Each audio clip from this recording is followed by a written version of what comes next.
think with the interest of time, maybe we'll just wait for 2 more minutes for folks to join in and then we can start. Thank you all for being on time from various different locations.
Session.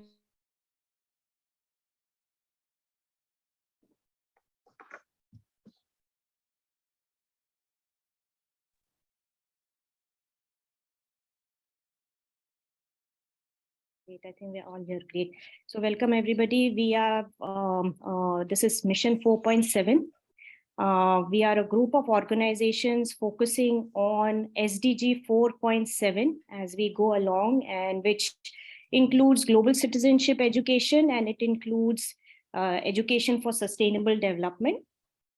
This session is on We Champions Greening Education Systems Through Partnerships. I'm Radhika Iyengar, and I work at the Center for Sustainable Development. We have our colleagues Hein Shin and Jasmine who will be joining. And focusing on, again, Mission 4.7, we have a set of series and set of panelists here who will be focusing on various different parts of greening education. We are having a set of panelists who will be focusing on 4 different pillars of the Greening Education Partnership, and these are greening school, greening learning, greening of capacities and readiness, and greening of communities. So with this with this group of amazing panelists, we will give you a flavor of what these partnerships on these 4 pillars will look like, and making sure that we have a sense of all these different groups and NGOs and universities, higher education, K-12 coming together to ensure that we have Mission 4.7's aim, which is to aiming at target 4.7 being accomplished through all the activities and through all the approaches that we all have. After the discussion is over, the main outcome of this panel will be a white paper that will be published with different approaches, with our compendium of different resources coming together, focusing on SDG 4.7. We will also be sharing a slide deck soon so that we can have all the introductions included in the slide deck as we go along. We also have a round robin discussion as a part of the panel discussion here, which is just going to be very rapid fire round discussion so that we can get a flavor of these different approaches as we are going along with discussing these 4 pillars. Also, if there are any questions coming up, we will be taking those questions in the Jamboard that we've created. We will continue to have these discussions even after the panel discussion is over. So please keep sending your questions in the Jamboard.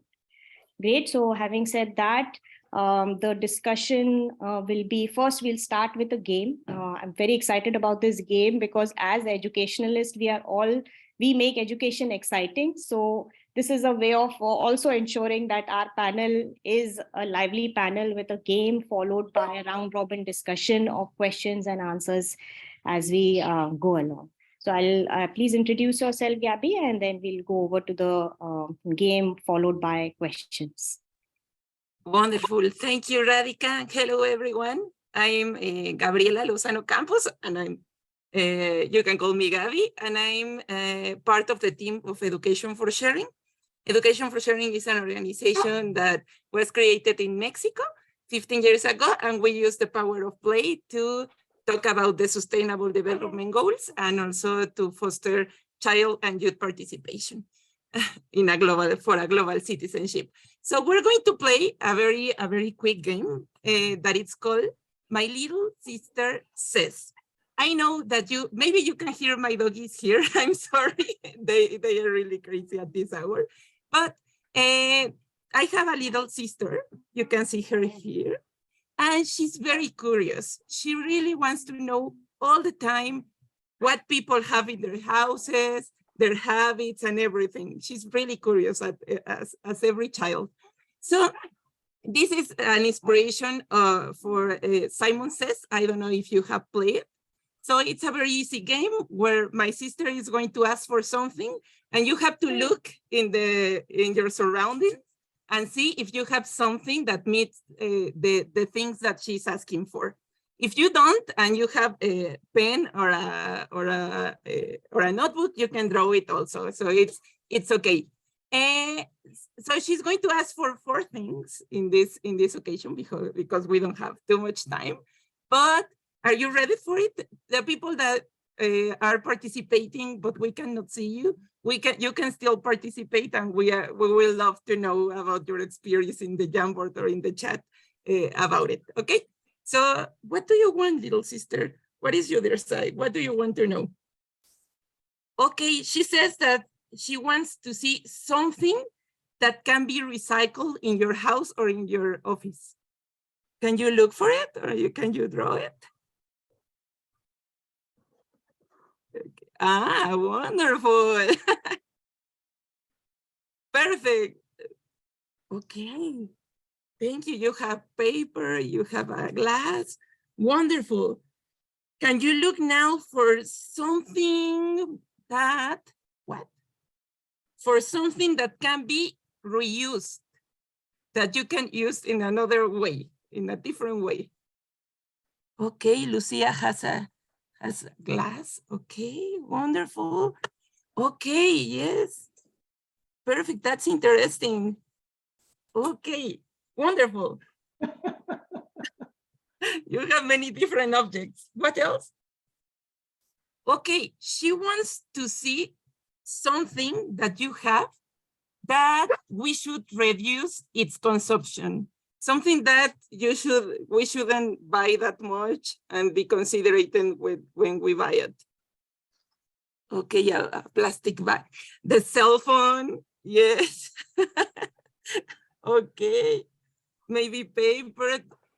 Yes, water bottles, plastic water bottles. Okay, and the last one. Yes, sometimes they think alike. Okay, and the last one is just the last one. We don't have that much time, little sister. She says that, okay, you need to find something that we just plainly stop using.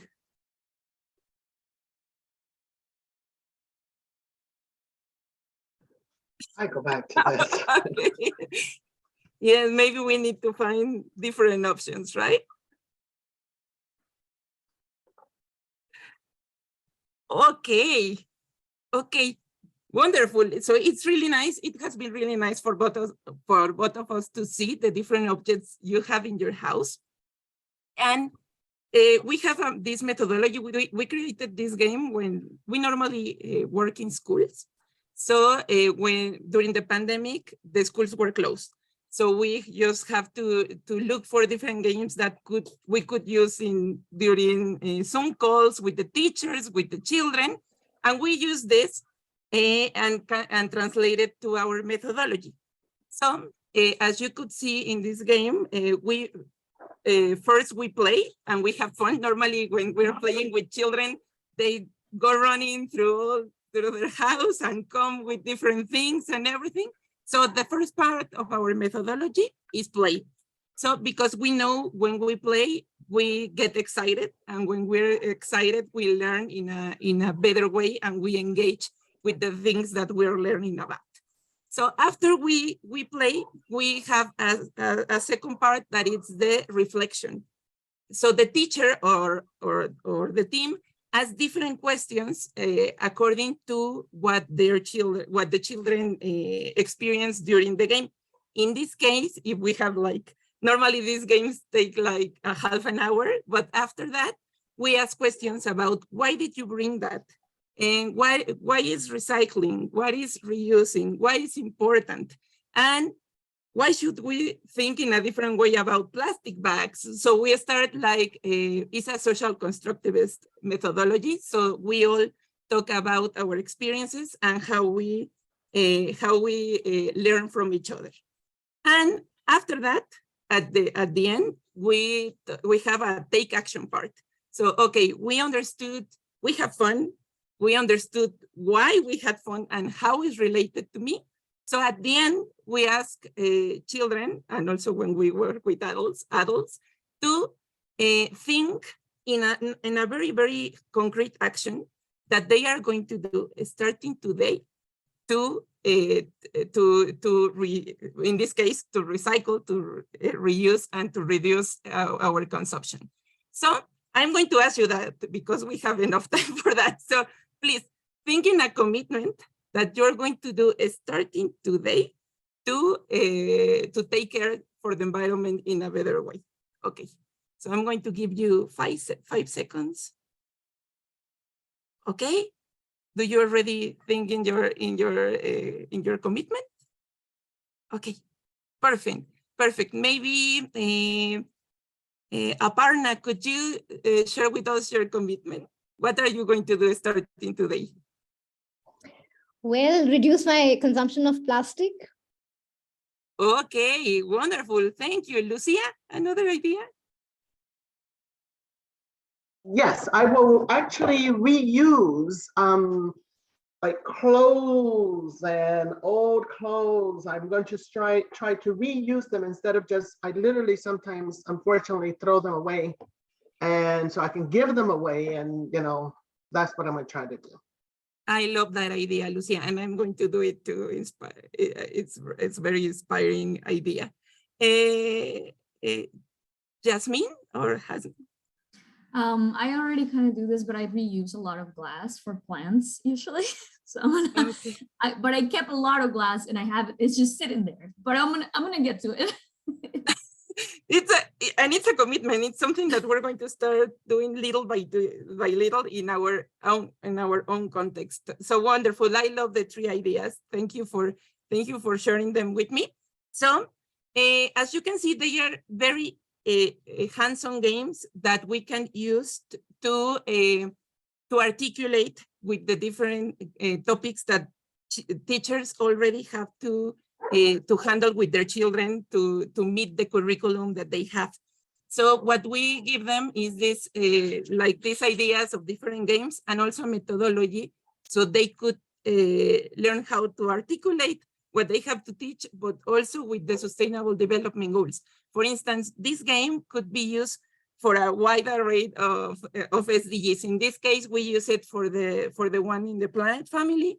But we also, for instance, sometimes my little sister asks for things that we use in our everyday lives to talk about our difference in our houses and everything, to understand diversity, and also why it's important for peace, for the SDG 16 and 17. We use it also for talk about SDG 3 for health, and we create, they bring things in their houses that they eat, and they create healthy menus with it. So it's just a methodology that helps teachers to articulate what they have to teach in a fun way and articulated it with the Sustainable Development Goals. So that's mainly what we do with these components and with the play, reflect, and take action methodology. So thank you for playing with me. It was really excited to see you. And I hope that everyone that is participating here also, even if we can say them, they could play with us. Thank you. Thank you, Gabriela. I think it was a great exercise in terms of pedagogy, in terms of getting us thinking about how we can all participate in hearing from each other. And that's, I guess, the crux of having a green partnership, so that we can bring in different aspects to the table and see how we can all come together, because no one person has the answer. And how do we, your example of getting the communities involved and getting a sense of how classrooms can be meeting the community needs, I think is fantastic as well. So thank you for playing that game with us and getting us all started with our discussions. So we are on time to start with our quick discussions on a couple of questions that I had for every organization here. Please, as we go along, just maybe do a quick introduction about yourself, about your organization. We've shared the slide already on our chat, and we'll share it again for folks that are joining in late. My first question is regarding greening learning. So the first pillar of greening partnership is talking about greening learning. And so my question is to the Red Door. Aparna is here. Aparna, if you can explain how in your working with schools and students, what have you learned from them, and what do you think are their needs in terms of learning? Thanks so much, Radhika. And it's really a delight to be here with all of you. I also have with me my colleague, Pranami, who works on all of our programs. And I will ask her also to sort of chip in, since she handles most of the work that we do. Radhika, to answer your question, what we have found in our work with schools has been that the way in which education is transacted within classrooms does not quite address some of the most urgent and immediate concerns of the students. And as a result of which, while there is a lot of conversation right now about mental health, I think across the world, what we're not seeing is, a way of really having that conversation in ways that can be empowering. And a lot of the work that we do, so for instance, just to give you an example, and, given the larger context of, climate change and all of that, there is, for instance, a lot of anxiety around what is to come, right? And in a way, our generation or a couple of generations before us, and perhaps a couple of generations after us as well, are responsible for what is going on in the world, and for the fact that it is now, something that cannot be changed. And those in schools are the ones who are now coming to an understanding that, their world is going to be different, and it's going to be different in a way that nobody can quite predict. Right, so there's a huge amount of uncertainty that's out there, and even the adults, even people who are in policy really don't have answers, right? The politicians don't have answers. Nobody really has answers, right? So that can lead to, a certain feeling of fear and anxiety. But there is no attempt at all. I mean, number one, there is hardly any conversation around these new realities that are going to emerge, and on the other, even if there is a conversation, it's left hanging in the air, with really children not being told what to look forward to. And that results in a lot of anxiety. And we're seeing a lot of climate-related anxiety in younger people of late. And I think some of the things that we've been sort of trying to do is really preventive, mental health programs in a way. You could sort of look at it like that, where essentially what we're doing is, we're inspired by resilient science. And we're really looking at enhancing children's natural curiosity, their innate ability to innovate, their ability to form collaborations and partnerships. And through that, come into a mindset which is that of problem solving. And, because we don't know what kind of problems are going to come. So if they get into a space where they're okay with the idea of challenges and okay with the idea of problem solving, then it really doesn't matter what kind of problems are to confront them, right? So we're really working at that level. And that actually translates into a multitude of things. It's not just to do with climate anxiety, it's to do with gender equations, it's to do with, within the Indian context, for instance, caste realities, religion, any kind of discrimination. It basically opens up a different way of looking at the world. And if I can ask Pranami now to just come in a little and talk about the process that we employ, in order to do that. Pranami? Thank you, Aparna. I think you've given a lovely, explanation of what we've set out to do. As Aparna's mentioned, what we really look at is building psychosocial fitness. Drawing from resilient science, we're looking at building the protective factors, students, individuals, to be able to not just overcome adversity, but to sustain growth despite it. Now, it's not as simple as it sounds, because there are lots of individual as well as systemic factors, but schools, give the perfect opportunity for systemic and systematic interventions. And if certain things such as, for example, building cognitive flexibility, emotional regulation, building a challenge mindset, a growth mindset, learning conflict resolution and empathy, all of these things could be interwoven into the curriculum. But even if that were not possible, which in the context of India, for example, is a bit difficult, we have a very huge population, but the scope of intervention programs in, bridging that gap is enormous. And there is a clear shift that's required from just looking at academic and cognitive competence to overall psychosocial well-being. Because as we've seen in our work with young people, when they're so, overwhelmed with feelings of hopelessness and being helpless, and which again, manifests as anxiety or depression, that they're not able to function to the best of their abilities. That they're not motivated enough to do something, even if they were actually capable of it. So, there's a term called urgent optimism, which was coined by the futurist Jane McGonigal, and she talks about this.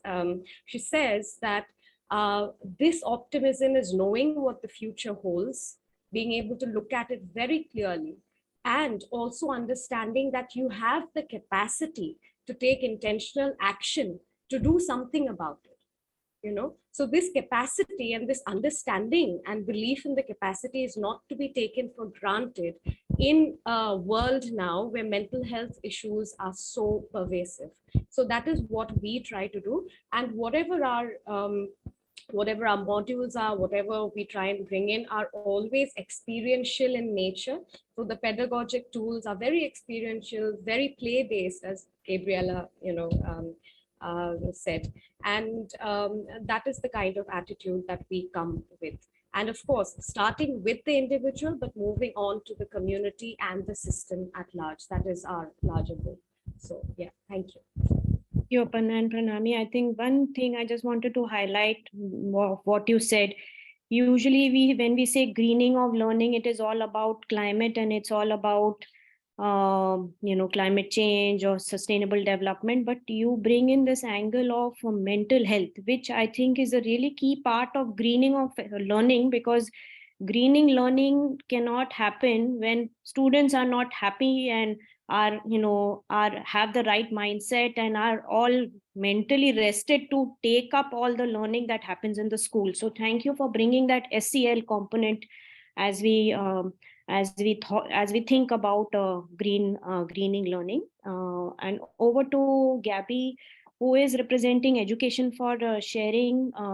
Gabriela, we wanted to also know from you, what have you learned from schools and students, as well as we know the curriculums are overloaded. We know that teachers do not have time. So to have you as a part of, doing a play-based method, what have there been any challenges, and have you learned about how well received this particular experiential way of learning is in schools and among students?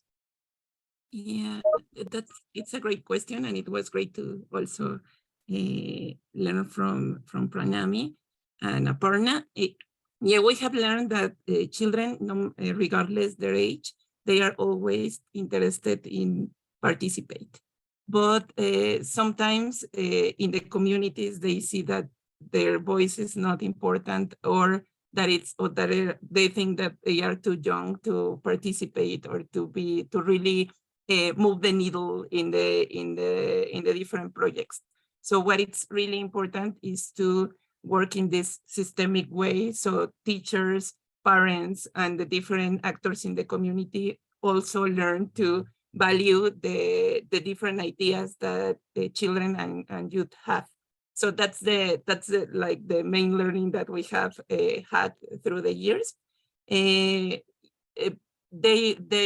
What they need is to have these opportunities to exercise their right to participation. Teachers, as Pranami and Aparna said, they feel really anxious, and because indeed totally the curriculum is overloaded. It's very difficult to meet the different things that they have to teach regarding academics, but also regarding after the pandemic. For instance, in Mexico, they are asking them to also teach social emotional learning, but it's really challenging to do both. And sometimes we don't even, as adults, we didn't learn how to develop our social emotional skills. So it's really difficult, and it's really important to give teachers these tools so they can articulate everything. But it's really, really challenging from them, and it's really tiring. So that's another one of the findings that we have had in this context. I know, and we are seeing in the different countries that we work in, that ministries are worried about it, and they are trying to already start changing some of the curriculums and the different goals that children and youth have to reach. But also, they think teachers and children need the really tools now. So what it's important is to give them so they have access to different methodologies and to different tools that could be useful for them to articulate the different things. I mean, it's not going to be like, they don't need maybe larger workloads or hours of school. They need maybe something to articulate the different things that they have to teach. What we have done is to create these different resources. It's like the power. Our solution has always been the power of play. No, it's a very just by playing we can teach many social emotional skills and practice them. You can also teach about academics, and you can also learn about green learning. So it's a way to help them articulate these topics.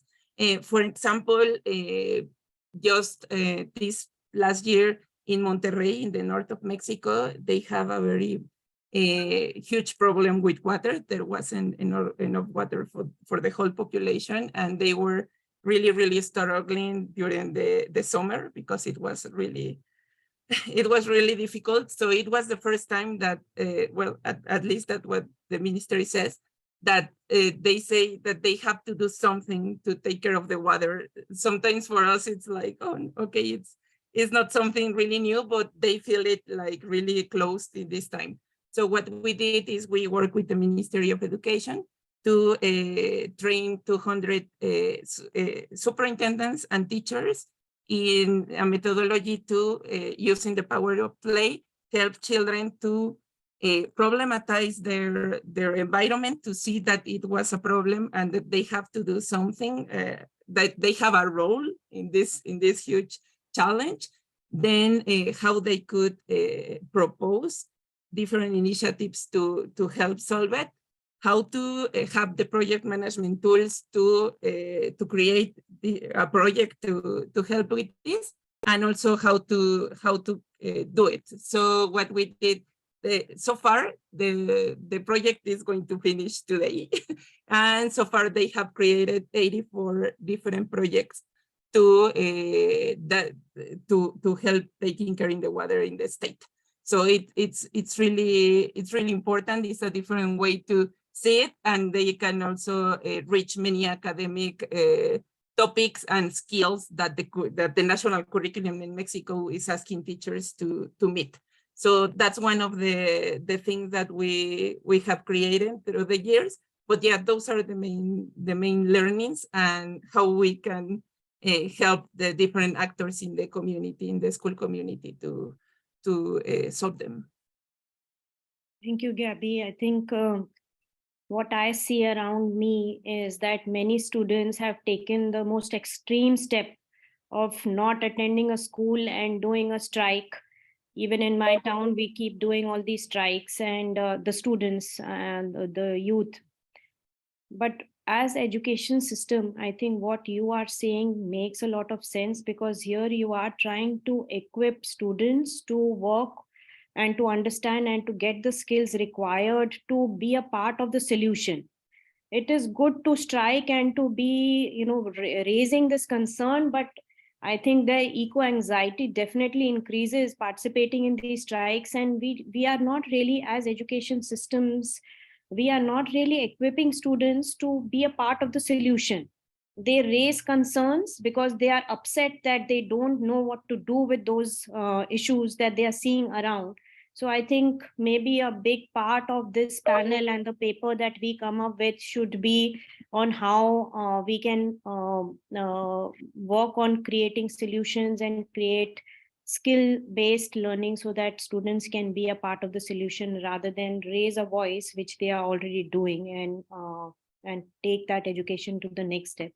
So thank you for sharing. I think with that first pillar, we move on to greening of capacity and readiness. And we have Project Everyone and Mahashakti focusing on two very different issues. So I'll ask Alison from Project Everyone to explain how you're helping educators to support children and young people in climate action.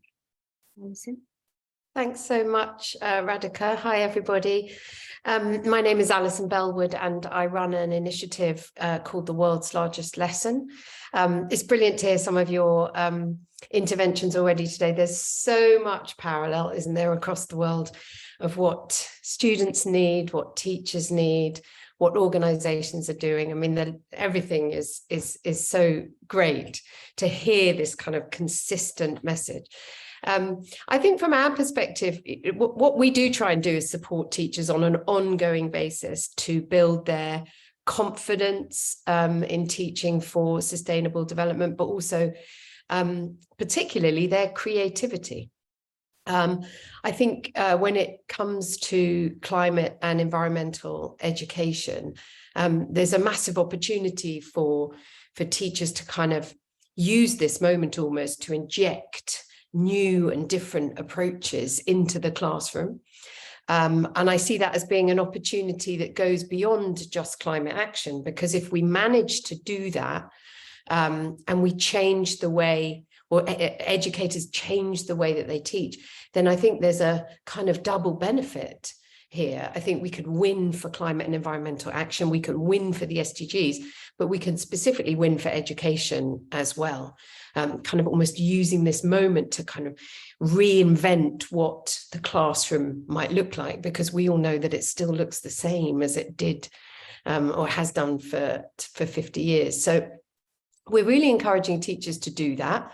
And to believe that there are no experts in this space. You know, climate and environmental education to be delivered holistically isn't really being done fully anywhere in the world. There's no experts. Often the experts that we see are young. They're not even, you know, they may be young teachers, kind of new in-service teachers who have a passion for the environment and climate change and a passion for education, bringing those two things together. Or there are even students themselves who have invented and created programs to support other young people in learning for climate change. The experts are not traditional experts. And so we're trying to encourage teachers to kind of respond to that and to feel more confident that even if they don't know something, it doesn't matter, because just being creative, being current and listening to young people can help them find the answers on how to do this best for their students. We've been running a survey for students for the last 8 months, just listening to them to hear what they think about education. And it's just closed. We're just about to report on it. But we've had 37,000 children above the age of about 10 tell us about their education right now. And one headline, which won't surprise you, I think hopefully it will delight you, is that in response to the question, I do my best learning when, the top answer was being creative and playful. And the next one was working in a group with others. So that is what children want. We all feel strongly, I believe, that this is the way we should be teaching. What we now need to do is kind of support educators as much as possible to do that.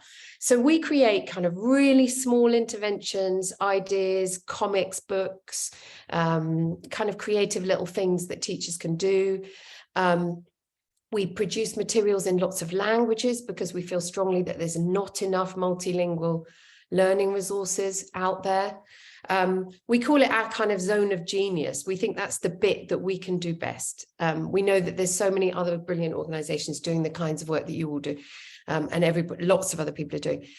So we're just trying to add those little bits of kind of genius into the process. And then finally, what we're trying to do is bring teachers together and make them feel that they're part of something. So we have a community, we run newsletters like I'm sure many others do, but we invite teachers to tell us what they're doing so we can share that with others.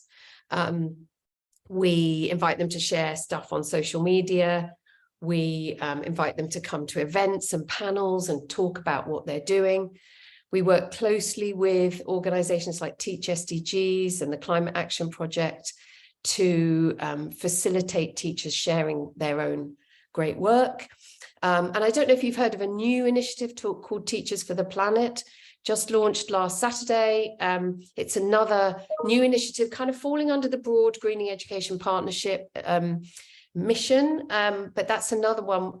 And the opportunity there, as the organizations that are bringing that together see, is to kind of surface all the amazing work that teachers are already doing and help make that a body of knowledge that can then be part of the advocacy effort to encourage policymakers to take kind of big decisions to make change, but do it knowing that actually the solutions are already out there.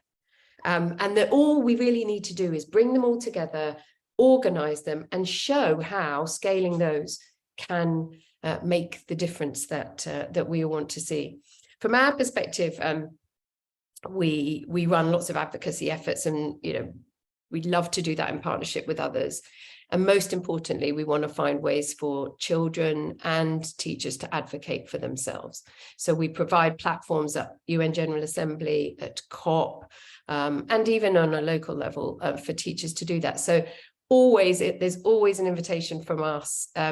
If you have organizations, teachers, students, anyone who wants to take part, to get in touch with us and find out more. And we look always for opportunities to showcase the work that others are doing.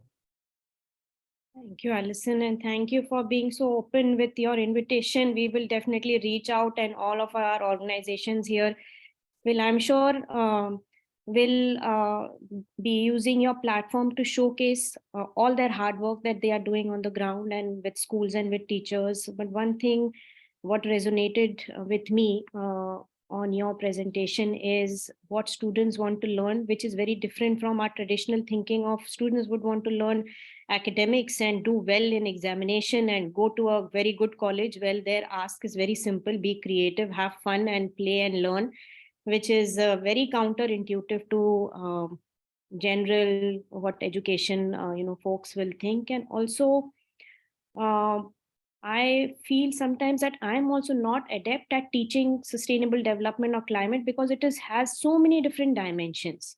So I think it really helps to learn from each other and learn from different teachers and learn from various different approaches. And so thank you for giving that platform where students and teachers can learn and share ideas on how we can move forward, because very few are lucky to join Lucia's program, which caters to sustainable development and focuses on, various different dimensions. I was not prepared to work on various different dimensions of sustainable development. So it's nice that we are moving towards that and trying to learn from each other. So thank you for sharing those thoughts.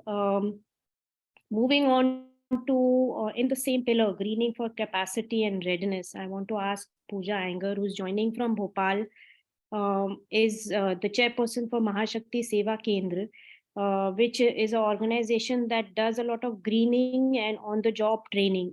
So Pooja, I want to ask you questions on what do you see? Lifelong learning is a jargon that most people use, but you are really living it because you are teaching adults on different approaches of greening. So I wanted to ask you what your center is doing in terms of lifelong learning approaches. And it's also fun to say, yes, let's have green jobs, but are these skilling sustainable? This is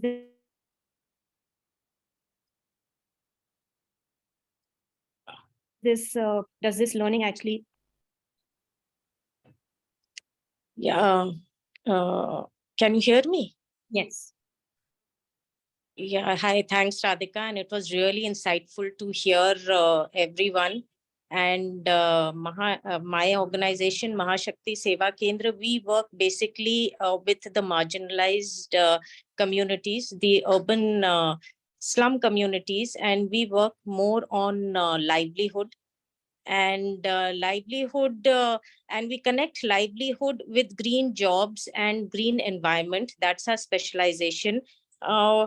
Basically, we make products using old fabric, and we even upcycle single-use plastic to make some interesting products and utility products. And we also run an ICT center for dropout adolescent girls.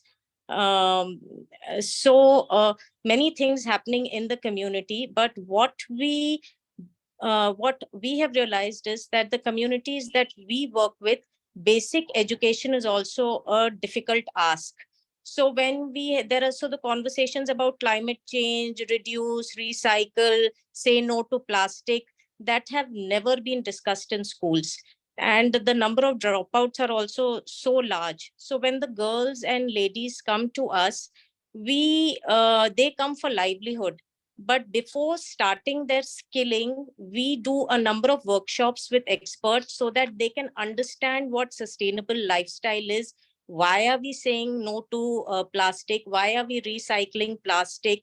Why is there a need to use old fabric and not buy new fabric and stitch and put it out in the market? So once they understand these concepts, the products that they start making, the innovations that they start doing themselves, it just goes to another level because they understand that the purpose, the larger goal. So that is the fun. Then they are like, there is so much scope. Then it's just the fabric is given to them and they just play around. And in this whole playing around thing, we started upcycling old saris also. The ladies started getting their saris, and we started making skirts and kimonos and bags out of it, and we got a really good market. And it is only, we never designed it. It's the ladies and the girls themselves who came up with this.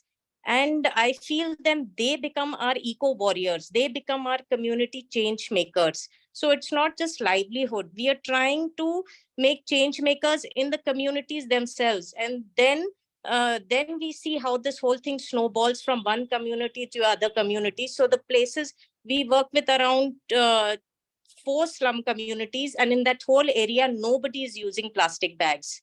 So it is a huge victory for us. Like, apart from livelihood, green jobs, the community changes. But but I wish the schools also could help in this.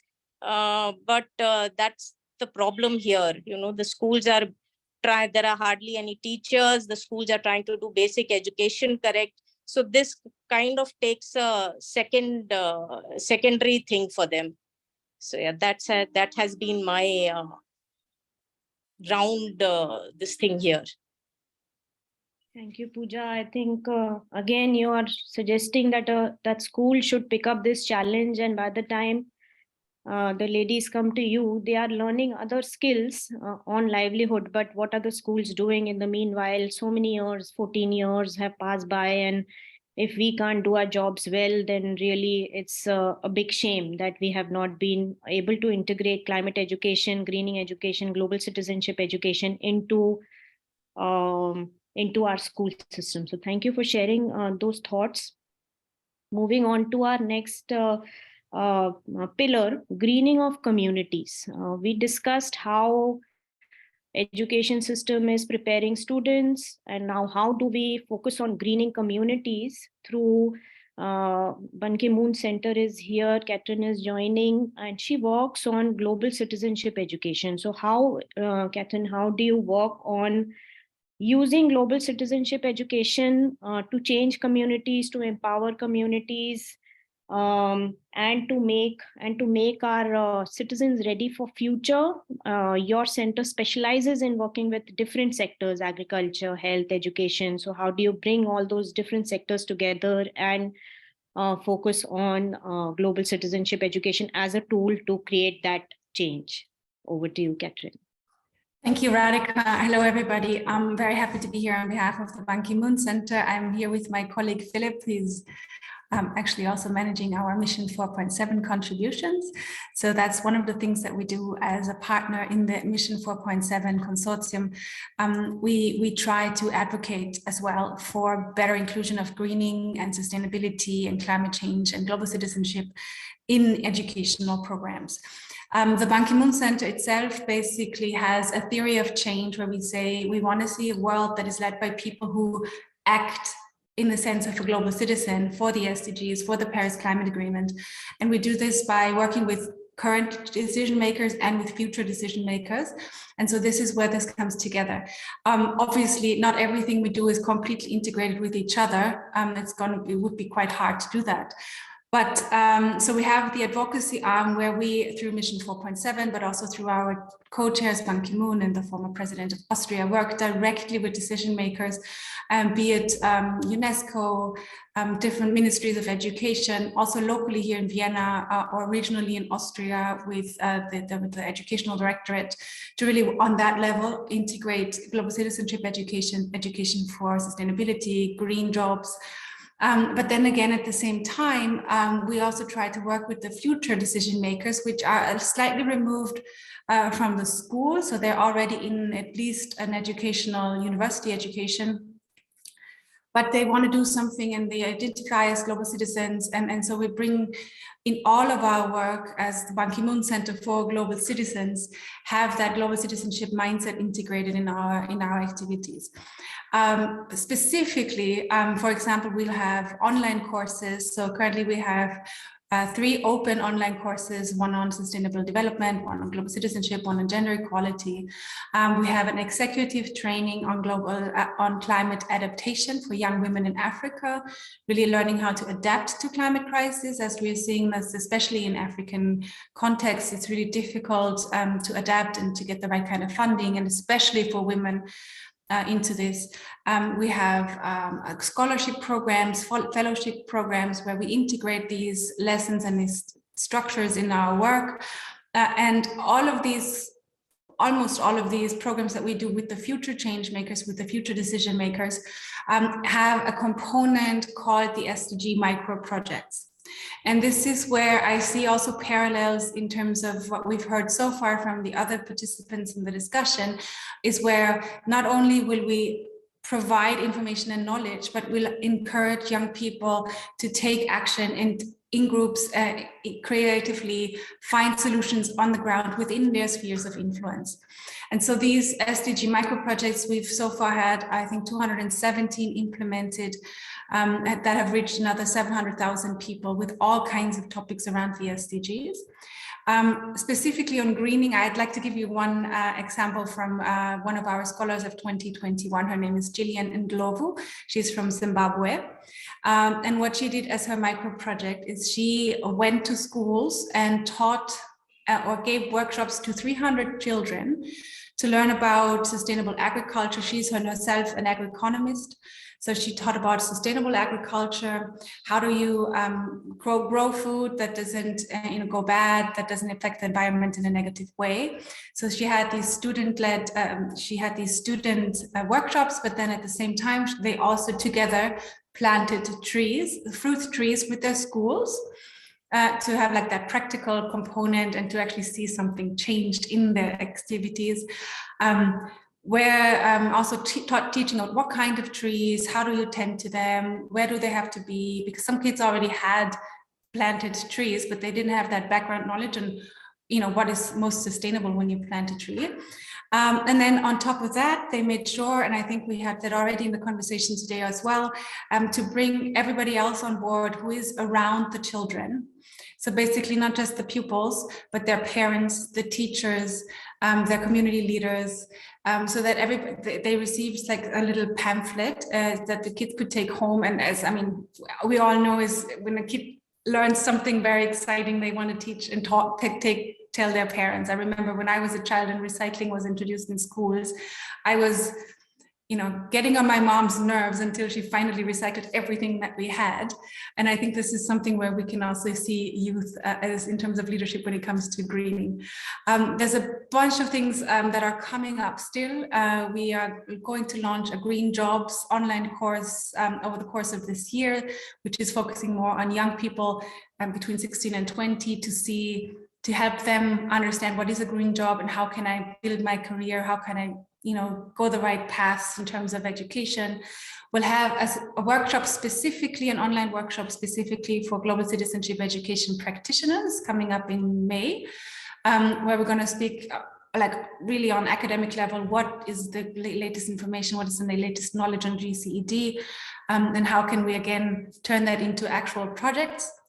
We'll be working with schools, so we will go into schools. Philip is one of our staff who will be going into schools in Vienna, talking about the SDGs and climate. And then just because somebody mentioned COP, I think it was Alison, we are hearing rumors that COP28 will have a very strong educational focus. So keep your feelers out, and that will be quite exciting for us as well to see in terms of getting youth more into the processes, rather away from the streets and the protesting, but into the processes and into the conversations to really make the kind of impact that they should be making, because they have some very good ideas. And they are urgent optimists, I believe. Thank you.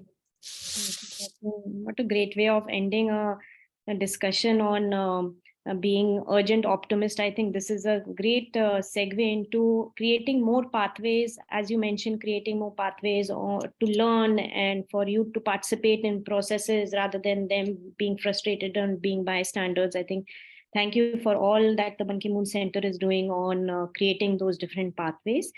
Moving on to SDG Academy, Amber, you are again, I think you have revolutionized higher education frameworks on SDGs. And I wanted to also get a sense from you on how does the Academy work on greening communities and the connection between learning and again, making an impact in the communities. Amber?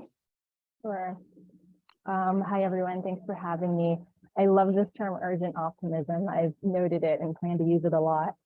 But anyway, I'm excited to share a little bit about what we do at the SDG Academy and our vision for enriching education for sustainable development.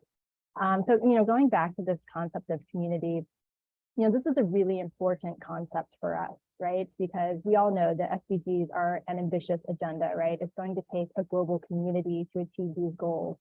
So we really need to be engaging everyone that we can in dialogues and actions for sustainable development. And we need to be creating these communities of support, right?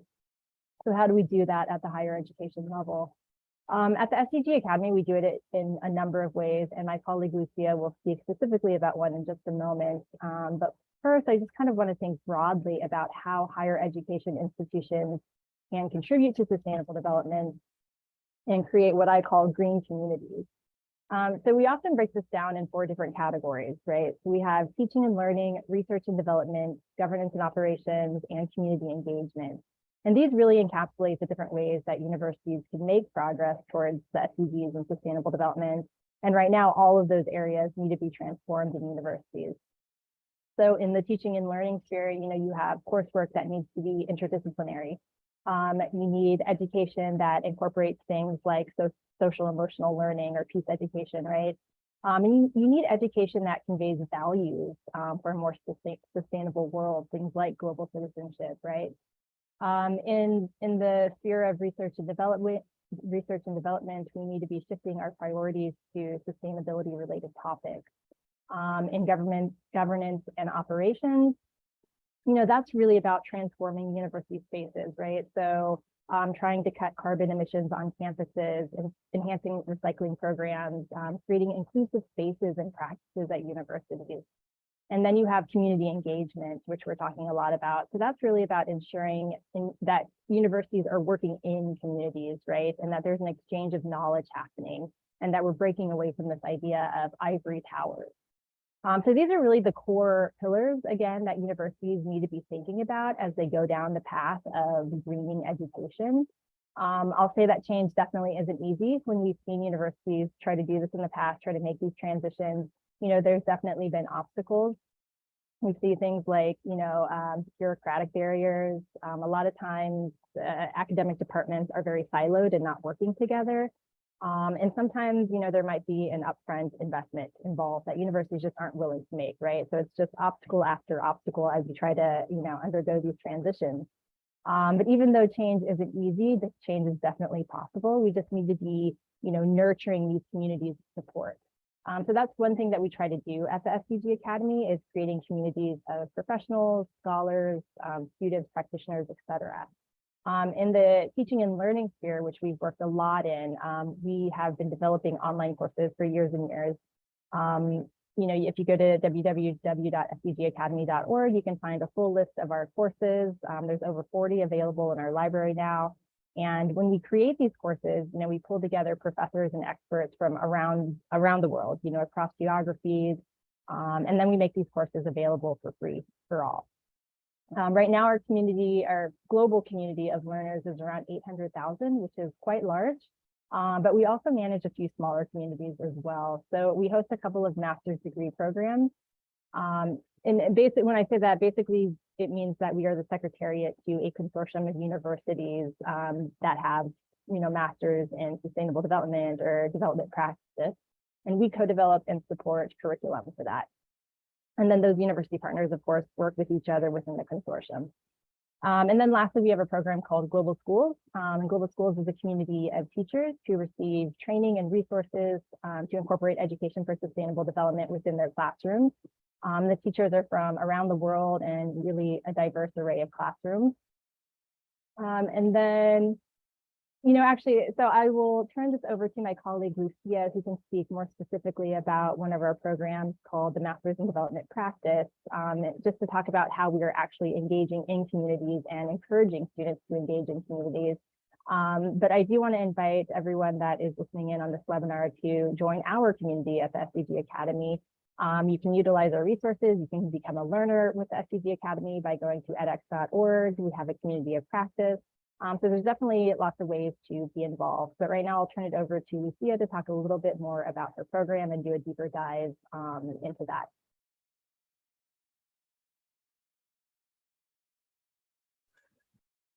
Thank you, Amber. Thank you, everyone. Really excited to be here, and welcome, and thank you for being here with all of us. So yes, I will do a deeper dive into a very specific program called the Masters in Development Practice, or MDP. It's a graduate degree program. So all of those young folks that you guys are working with, after they graduate and they go to college and they want to continue on, they come to us. They come into this Masters in Development Practice program. It really is a degree that focuses on the challenges and opportunities of sustainable development. And we look at these issues through a cross-disciplinary lens. Students must take core courses in the natural, social, health, management sciences, and they also take one online shared course called Global Classrooms.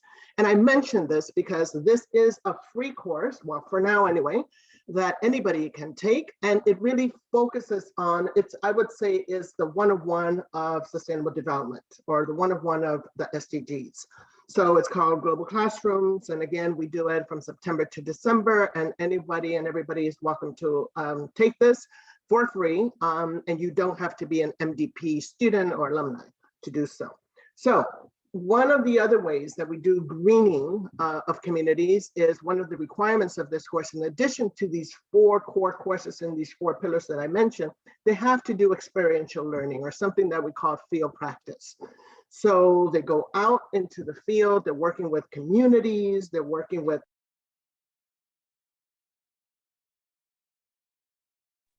Lucia, I think your microphone is muted somehow. Can you unmute? So last few words probably we didn't hear. Okay, so sorry, here I am again. Thank you so much. So they're working, so they're, so let me go back. So we have Global Classrooms, that's free. Everybody is pleased, you're welcome to take it. I'll make sure I drop a link in the chat. But then in addition to the 4 pillars that, 4 pillar of courses that students must take in the natural, social, health, and management sciences, and in addition to this shared online Global Classrooms course, they need to do an experiential experience, or field experience, as we call it. And this field experience usually lasts up to 3 months. And we have, in terms of the MDP, we started in 2009 with one university. The Columbia University was the first MDP academic institution to offer the MDP program. And today we have more than 30 academic institutions in 26 countries around the world, and around over 6,000 graduates. So we have a significant group of people, of professionals, practitioners who are definitely a product of this program. And I should say that our program is really for mid-career professionals. So you have people who, they don't come to us wanting to know about the SDGs because they already have a background in it. They've either worked in it for 2 to 3 years, they know to a certain extent what are the SDGs, but what they want to do is really get that interdisciplinary cross-sectoral perspective on the problems of sustainable development. And that's one of the things, one of the strong sort of components of this MDP program that we have. Now, I want to also, give you some examples in terms of greening the community and how our students do that. And so through the field experience, as I mentioned, they do that. And initially, when we started this program in 2009, students were going internationally. So you have students in the US, either Columbia, University of Florida, Harvard, traveling abroad to do their field experience for 3 months. But what we're finding recently, and this is the recent discovery, I would say in the last 5 years, the students are saying, you know what, these challenges and opportunities of sustainable development, they're not out there, they're right here in our own backyard. So what can we do in terms of the field experiences that are not taking us far away from the issues and problems that we too as a community, whether we are in developed or developing countries, are facing? So, and I want to use a really specific example of how one university decided to turn this around. This is the University of Winnipeg in Canada. And so their students initially, like all of them, were going abroad, Africa, Asia, and now they said, we have the indigenous communities right here in our own backyard. Why are we not working with them? And so today, I would say the majority of the students are really working, doing their field experiences with these indigenous communities. A real quick example, you have the Winnipeg Bonus Project. And this Winnipeg Bonus Project is an indigenous-led, community-based social innovation initiative towards improved well-being for children and families. So you have our mid-career professionals partnering with these communities and working with the leaders in these communities to address some of these issues.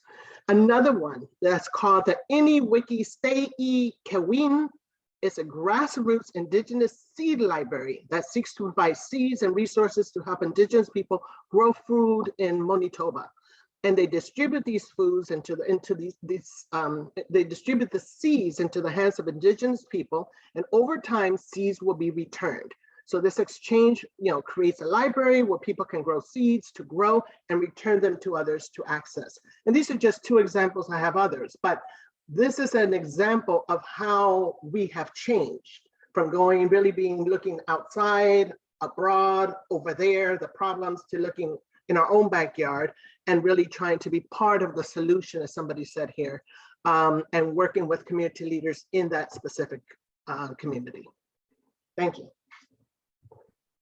Thank you, Lucia and Amber. And that was so fascinating that I completely lost my track and I went into a different world and just started thinking of how we can improve our own backyards and how we can be more sustainable in our own communities and influence each other. It's super fascinating to hear your experiences and the MDB program along with SDG Academy. Along with that, I think that was the last of our panelists here, but I also want to give Jasmine and Hain a chance to ask questions. This is a record that none of my panels run on time, and this is the only panel that has really broken the record. Everyone is on time, and I think it's wonderful to hear and have equal opportunity for everyone to speak and share their thoughts. Over to Hain and Jasmine for any questions that they may have, and then one last thing from my end as we round up. Sure. Hain, do you want to go first, or I have a question for Amber? Oh, okay. Thank you so much for the heartening and inspiring stories and just sharing about your work and all that's being done on the ground. If I can just pull up this Jamboard very quickly, because I don't think we'll have time to go through all the questions, so I'll let you just pick and choose your. So the Jamboard is on there, but I'll just share it on the screen in case that's easier. Can everyone see the Jamboard? So I thought, since the work scope is a little bit different by organization, there are 3 questions here. So you can just pick and choose which one you want to answer to and then share. So the first question is, what are some successful partnerships that you have seen on greening education specific to your work? The second question, what are some of the initial and immediate steps that anyone can take to better support or become more involved in the learning community of your program? So this will, again, look a little bit different on your organization and your work, but you can kind of think about that. And then lastly, what are the key takeaways for you today from this workshop, having heard from all these wonderful panelists today? So I'll open it now. If you can want to take just a few minutes, you can choose the question you want. If you can just let us know which question you're answering to, and then I'll hand it over to Jasmine and Radhika. Thank you.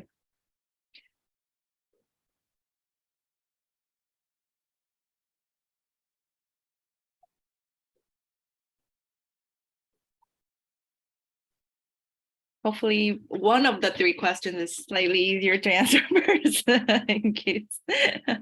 I know there is so much rich conversation and content today that our partners have shared, but something maybe that stuck with you, something to take away for your work going forward.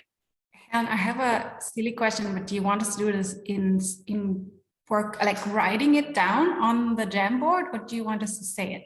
If you can say it, that's great. If it's the Jamboard is just for if we don't have enough time to hear from everyone, please feel free to write it. Thank you. So I should have specified that. But yeah, just sharing verbally is great. I think Aparna is ready. Oh, yes, please go ahead, Aparna. Sorry. I just wanted to say that, we take the idea of collaboration really seriously in the work we do. And I think we saw some level of that. I think we cooperated with each other by not overshooting our time. I was just wondering if it had anything to do with the fact that there were all women on the panel, mostly the speakers. Maybe we better at negotiation and giving space to each other, or more open to listening perhaps to each other. I'm just kidding. I'm sure men are equally capable of that. I think I'd like to address the third question, Hain. And I just feel so enriched at the end of this conversation, because a lot of times it seems very hopeless when you're working in your own community, and there are so many challenges, and it is really lovely to listen to the different kinds of things being done across the world. There's so much to learn. And I think I'm going back, having learned so many, and I was actually constantly looking up all your organizations as everybody was talking, because it made so much sense. I mean, I knew everybody, but now that you were talking about your initiatives and what you're doing, there's just so much to learn. And I really hope that we can continue this conversation. I think there is much that we can learn from each other. There is much that we can show each other. And there's just such a lot of variety, in terms of ideas. So I just wanted to say thank you. I mean, it has really been very, very meaningful for me to listen to all of you talk. Thank you.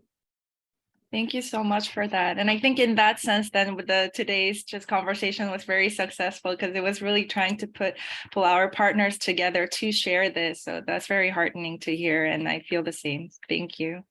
Katrin, you also had your hand up. Yes, thank you so much. And I'd also like to, address the second question is what can immediate steps that anyone can do. Obviously what we have annual programs like the scholarship program, the executive training, but also the GCED training. One of the immediate steps is like help us spread the word. We do see, especially in terms of who we reach on the ground, like our direct beneficiaries, it seems to still reach a lot of people that are already quite well connected. So we really want to reach more diverse people from all over the world. And so that would help with your very cool organizations that are very active on different levels and activities and countries and regions, to help us reach more people that have not already been in the circles already, but really new recipients. So that's that. And only just to also say that this has been a wonderful conversation. Thank you so much for teaching me new things and for being here. I have to unfortunately leave now because I'm actually already 45 minutes late for another meeting, but Philip will be here if you have any further questions. So thank you so much, and I hope to stay in touch. Thank you so much. Thank you.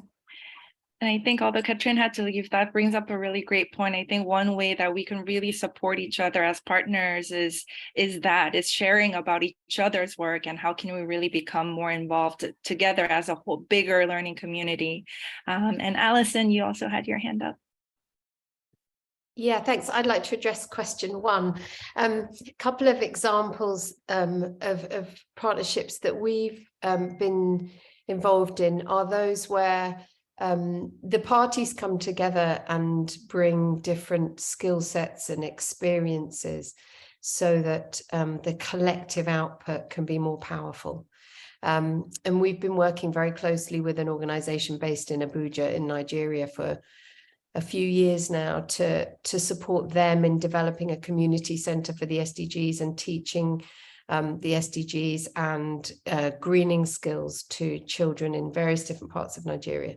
And I think what's been helpful is we've really supported their own capacity building so that they can then go on to create real impact on the ground. So that's a good, successful partnership. And a second one is one I hope in 1 year or so's time, I'll be able to say, here's another one, because we're just excited to be forming a little bit of a partnership with the Scouts, with the World Association of Scouts, to work together around building green skills, building skills for students, or in fact, Scouts, to develop their creative thinking capacity and support them in solving social and environmental problems. So watch this space. Something will come. I'm not sure what, but I'm hoping that I'll be able to say it was a great one. Thank you for sharing that, Alison. And I love that you brought up how, different partners, different individuals, different groups bring different skill sets, because we are trying to impart so many different wide, diverse skill sets to the learners. So it really makes sense to really bring these partnerships together and have those different skills highlighted for sure. Gabriela, you also had your hand up. Yeah, thank you. So I love all your participations, and I wanted to say something very similar regarding the question number one. The most successful partnerships that we have established are with many different sectors. So if your partnerships consider the government, but also the companies that are interested and have the resources to do it. So another more civil society organizations, those are the most successful ones when you can like have these different perspectives, these different skills that let you grow and totally impact in the communities. And it's very important also the partnership with the person, with the school community, with each one of the teachers, with each one of the parents that are participating there. If everyone is there, the results are even better. So yeah, thank you. Yeah, thank you. Yeah, definitely bringing in the broader community. I know we're running out of time, Radhika. I know you're doing the time check for us, but can we have just one more minute to hear very briefly from Amber and Lucia, if you can share. Amber or Lucia, please go ahead. And Lucia, go ahead. Sure, Okay. sure. I'll be brief. Yeah, I just wanted to address question 3 on the key takeaways. And so, you know, listening to everyone's presentations today, you know, I think it really sends this message that we need holistic education, right? And so when I listen to all the work that everyone's doing, I hear, you know, kind of 3 different areas. I hear people talking about knowledge and knowledge development, also generating positive values and attitudes, and then also creating skills and competencies for people, right? And you need all of these different areas, because what good is knowledge without the motivation to make change, right? What good are attitudes and values without having the knowledge to do it? You really need all of these areas. And I think, you know, I think all of our organizations are working in all of these areas. Some of us are working more on the knowledge front or more on the attitudes and values front, but we're really addressing the spectrum of ideas here, which I think is really important in education. And that's how we accomplish this idea of greening education. That's such a critical point. Thank you. Yeah, and I think that's why these partnerships are really valuable for that, and the different dimensions being highlighted within our different organizations and the work, and really needing to be holistic even more now because of the scope of greening education, that what it has these days. Thank you. Lucia, go ahead. Yes, just quickly. And I really want to encourage everybody who's here listening to absolutely check out the Global Classrooms course, because if we're talking about all kinds of wonderful holistic type of education when it comes to sustainable development, and that course is really, you know, it's about transformative learning for sustainable development. So you'll get all this knowledge, but by the time you really finish, you will really move forward with action. And so transformative learning for sustainable development is when you really, you know, put the action into all what you've learned. And that is a course that Radhika has, you know, she has been one of the keynote speakers 2 or 3 years, and others of her caliber have been part of that course. It is free, I want to emphasize it, and it is between September and December. It's 14 courses, and you know, you can get a certificate of participation at the end of it, but you will also meet other people from around the world. We have over 150 students and faculty members that participate on a weekly basis in that course. And you may say that's not a lot of numbers, but you know what, it is, because it's small enough that we really have in-depth conversations and discussions, and where you will be able to ask Radhikas of the world questions about, you know, the readings that we have for that week. And so anyway, I can go on and on about it, but it's really good. And that is a good way of, you know, of creating community on the SDGs and sustainable development. That's it. Thank you. Thank you so much, Lucia, for sharing that resource. Radhika, I'll hand it. Oh, there was an attendee who asked, how do I join the class? I did put in the chat, I said Global Classrooms, and the link is there. So just make sure, so yeah, so go to that link and make sure that you connect. I'll give you my email. I'm going to give you my email right now, and connect with me, and I will make sure that you know, come August is when we start, you know, collecting the names of participants, and I'll make sure that you're on that list. So I'm sending you my email right now. Thank you. Radhika, over to you. Thank you, Hain. I think Amber summarized the session. So she did my job already on how interdisciplinary and how multi-sectoral we need to be in our approach. And to concretize that I think we have a very special panel here, and I don't want it to be like a one-off event that we did and the links will be posted everywhere and people will watch it. I think it needs to have a decent follow-up where we can summarize this approach of what we are trying to do here with all various different things that we work on. So I'll create a working paper. It will be a white paper that will be on the ECOSOC website along with this video. So hopefully people will get a chance to review it, read it, and be informed, and get all sorts of resources and all sorts of activity list, website list from our end, so that if you need or if anyone needs to know more about higher education approaches or K to 12 or pedagogy or many different aspects that we discussed today, I think you will find that page or that white paper, a couple of pages, very helpful.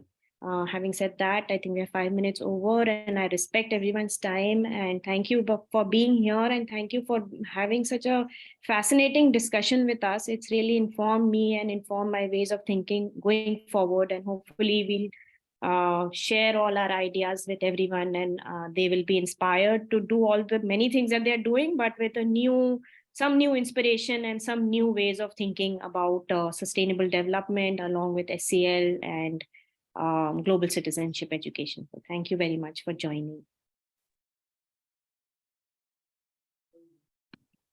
Thank you very